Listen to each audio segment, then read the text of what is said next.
मेरे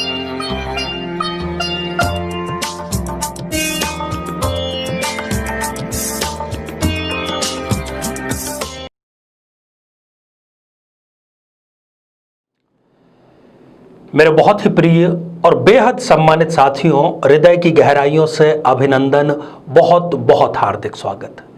साथियों, चर्चा हमारी इन दिनों चल रही है वृद्धा अवस्था अर्थात जीवन के संध्या काल। क्या वो आपको अपने जीवन साथी के साथ पूरी बहारों के साथ में जीने को मिलेगा, या वो वक्त जबकि जीवन साथी की व्यक्ति को सबसे अधिक जरूरत होती है अकेले ही बिताना पड़ेगा। दूसरे शब्दों में यदि कहें तो स्त्रियों के लिए विधवा योग और पुरुषों के लिए विधुर योग क्या जन्म पत्रिका में निर्मित हो रहा है या नहीं, आज हम जानेंगे कुंभ लग्न की जन्म पत्रिका में। जानना क्यों आवश्यक है, इस श्रृंखला के प्रत्येक एपिसोड में मैं बताता चला आया हूं। यदि आप नवीन दर्शक हैं तो यहां पर भी मैं बताना आवश्यक समझता हूं कि कुछ ऐसे आर्थिक कारण हैं, यदि वो दंपत्ति को समय रहते पता लग जाए तो वो अपने पैसों से संबंधित, अपनी संपत्ति से संबंधित, अपनी विरासत की विल लिखने से संबंधित कुछ निर्णय बेहतर ढंग से लिए जा सकते हैं। जीवन बीमा क्यों कराता है व्यक्ति? जीवन बीमा का जैसे ही नाम आता है कुछ लोग ऐसे चौंक उठते हैं कि ये तो मृत्यु की बात कर रहा है, ये तो कह रहा है कि ये तुम कब मरोगे और तुम्हारे मरने का पैसा तुम्हारे परिवार वालों को मिलेगा। वो सुरक्षा की बात कर रहा है। वैसे ही हमारा ये उद्देश्य है कि यदि समय रहते किसी दंपत्ति को ये पता लग जाता है कि उन दोनों में से पहले कौन दिवंगत होगा, तो इसमें नकारात्मकता नहीं बल्कि भरपूर सकारात्मकता है। संयुक्त परिवार जो है वो समाप्ति के कगार पर है। ऐसे में जीवन का जो संध्या काल है वो उस दंपत्ति में से जो एक बचा रहेगा उसको अकेले ही बिताना है। बच्चे आजकल अपनी अपनी नौकरियों को लेकर के कहीं दूसरे शहर, किसी दूर स्थान या विदेशों में बस जाते हैं। और इससे भी अधिक बड़ी बात, मेरे प्रिय दर्शक, मेरे प्रिय शिष्य जो कि मिलते हैं और ख़ास तौर से बहनें ये प्रश्न अवश्य करती हैं कि आचार्य जी ये बताइए कि हम दोनों में से पहले इस दुनिया से कौन जाएगा। कोई गलत मंशा नहीं होती उनकी पूछने का, एक बहुत ही सहज प्रश्न है। तो जन्म पत्रिका के माध्यम से, ज्योतिष के माध्यम से हम इसको जान सकते हैं। साथियों, कुंभ लग्न पर हम चर्चा करें इससे पहले एक बेहद ज़रूरी सूचना कि हम हमारे प्रत्येक एपिसोड के अंत में किसी न किसी जातक के प्रश्न का उत्तर देते हैं और ये प्रश्न हमें प्राप्त होते हैं आप लोगों के ही द्वारा YouTube कमेंट के माध्यम से। अपना कमेंट लिखने से पहले आप #आचार्य चंद्रकांत इस शब्द का प्रयोग ज़रूर करें और साथ ही बेहद आसान सा प्रश्न जो इसी एपिसोड के अंत में आपसे पूछा जाएगा, इसी एपिसोड से संबंधित होगा, उसका उत्तर साथ में लिख करके ज़रूर भेजिए। साथियों, ये जो रिसर्च है, ये जो शोध है, ये प्रथम वैदिक विवाह पर लागू है। द्वितीय विवाह या जो रिलेशनशिप जिसको कि लिव इन रिलेशनशिप कहते हैं, ऐसे किसी भी अवैध संबंध के बारे में ये नहीं है। और हाँ, कुंडली को यदि बेहद गंभीरता से, बहुत गहराई से मिलाया जाए तो इसकी संभावना को कुछ हद तक कम किया जा सकता है। तो आइए साथियों, बिना किसी देरी किए कुंभ लग्न की जन्म पत्रिका पर दृष्टिपात करें। साथियों, ये आप स्क्रीन पर एक जन्म पत्रिका देख पा रहे हैं। 11 नंबर लिखा हुआ है लग्न में, अर्थात ये हो गई कुंभ लग्न की जन्म पत्रिका। लग्नेश है शनि।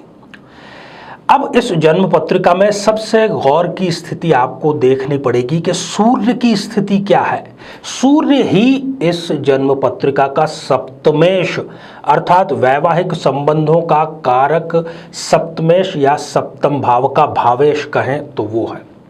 4 स्थानों पर गौर करिए। यदि इन 4 स्थानों पर सूर्य देव विराजमान हैं, कौन कौन से? यदि लग्न में विराजमान है, यदि तृतीय भाव में विराजमान है, या कर्म भाव जो कि 10वां भाव है वहां पर विराजमान है, या 12th हाउस या व्यय भाव यहाँ पर विराजमान है। इन सभी राशियों में सूर्य देव जो हैं ये पाप ग्रह की राशियों में विराजमान हो गए हैं और सूर्य सप्तमेश है, इसलिए वो यहाँ पर प्रबल रूप से मार्केश भी है और लग्नेश का तो नैसर्गिक शत्रु है ही। ऐसा व्यक्ति बहुत ही मूडी होता है, कब उसका मूड फ्लक्चुएट कर जाए आप संभावना उसकी नहीं जता सकते। अभी आपसे अच्छे से बात कर रहे हैं, अगले ही पल गुस्सा हो जाएंगे, कोई फर्क नहीं पड़ता इनको। पिता की संपत्ति में से इनको बहुत बड़ा और बहुत अच्छा हिस्सा मिलता है। अपने जन्म स्थान से बहुत दूर जाकर के इनका भाग्य उदय होता है। ईगोस्टिक इतने ज्यादा हैं कि कोई जरा सा इनको कुछ छेड़ कर तो देखे, फिर देखिए कि गुस्से का उबाल इनका कितनी फुफकार मारता है। साथियों, अपने आत्म स्वाभिमान को लेकर के ये ससुराल से प्राप्त बहुत बड़ी धनराशि को प्राप्त करने से पहले ही ठुकरा देते हैं, इतना इनमें स्वाभिमान होता है। पड़ोसी जीवन में ये जहां जहां भी निवास करते हैं वहां पर पड़ोसियों से इनका बैर होकर ही रहता है। हमेशा हर बार कोई ना कोई विवाद चलता ही रहता है। एक बहुत सर्वश्रेष्ठ यदि ये नौकरी में हो तो उस नौकरी को, एक अवसर को स्वयं ही ठुकरा देते हैं, वहाँ पर भी कहीं ना कहीं स्वाभिमान आड़े आता है। और यदि नौकरी न ठुकराएं तो ये अपने पदोन्नति के अवसर को तो ठुकरा ही देते हैं। दंत से संबंधित कोई रोग इनको सदैव सताता रहता है और ये जो स्थितियां हैं सूर्य की, ये निश्चित रूप से इनके जीवन साथी को इनसे पूर्व इस दुनिया से विदा करने का कार्य करती है। तो साथियों, आज हमने कुंभ लग्न की जन्म पत्रिका में जाना विधवा या विधुर योग के बारे में।